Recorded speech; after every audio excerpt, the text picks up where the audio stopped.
stripped, handcuffed to a chair and electrocuted. Just one of the many victims under apartheid in South Africa. Now, though, a chance for the country to reflect on what happened and how far or not the country has come since. It is 20 years since South Africa first celebrated Freedom Day, the first day of democracy. And in today's Focus, Caroline Dumais meets those who lost so much. And here's how those, including Archbishop Desmond Tutu, feel about how those who fought for equal rights and how they've been treated since.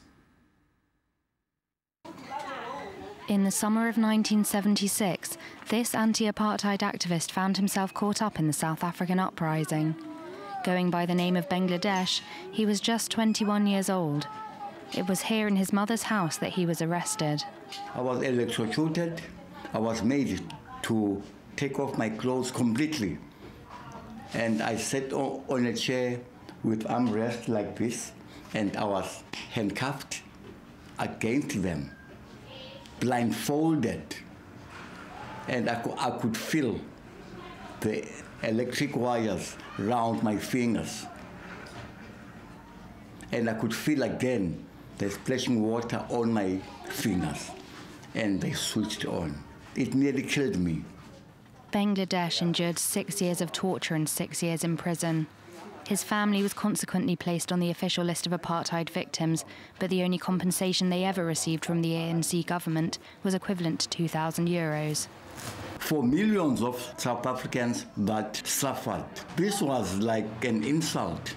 Just 16,000 people have been paid compensation after suffering human rights abuses under the old regime. This has outraged the leaders of the Truth and Reconciliation Commission, and Archbishop Desmond Tutu does not understand why his recommendations have not been met. He had called for financial settlements that were 5 times higher than those finally granted. We were horrendously sabotaged. Yeah, I feel deeply, burdened that we had people who helped our country avoid the racial bloodbath, and that is how we treated them.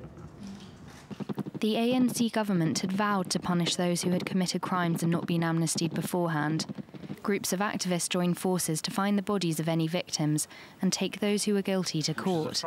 But 20 years later, only one case out of 350 has been solved. So there are a range of interest groups across the country that are really and truly trying to ensure that those prosecutions take place. And recently, while I was in France, there were people there who had also raised what had happened in regard to the matter of Dulcie September. And they too want to see if there's further investigation into those. The indication from the prosecution authorities is that there's still some work, but not a lot of work being done in that area.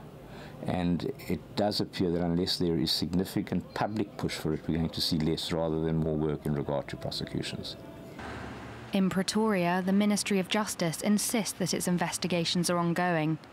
As for the €10 million remaining in the fund allocated to apartheid victims, this will now be used for community projects. The money has been accumulating interest. There are certain amounts that we used, but the big chunk of the money will be taken by community rehabilitation. We have about 128 communities that we have to deal with. Bangladesh's case is one of many that remains unsolved. The policeman who tortured him has never been found. Bangladesh was born on this very street and will likely spend the rest of his life here.